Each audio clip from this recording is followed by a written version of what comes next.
How to fix the Telegram code SMS problem. This tutorial shows you how to get your verification code delivered when it's not coming through.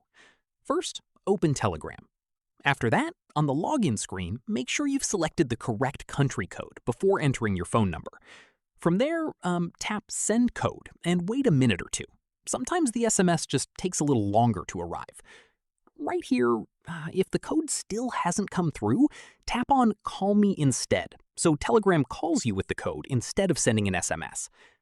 Next up, if you're already logged in on another device, check your Telegram notifications there. The code may have been sent as an in-app message instead.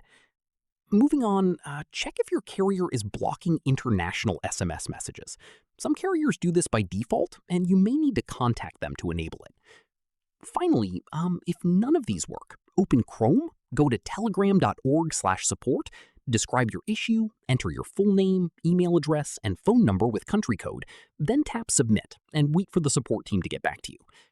Hope this helped you out. If it did, give it a like, subscribe for more Telegram tutorials, and tap the bell for updates.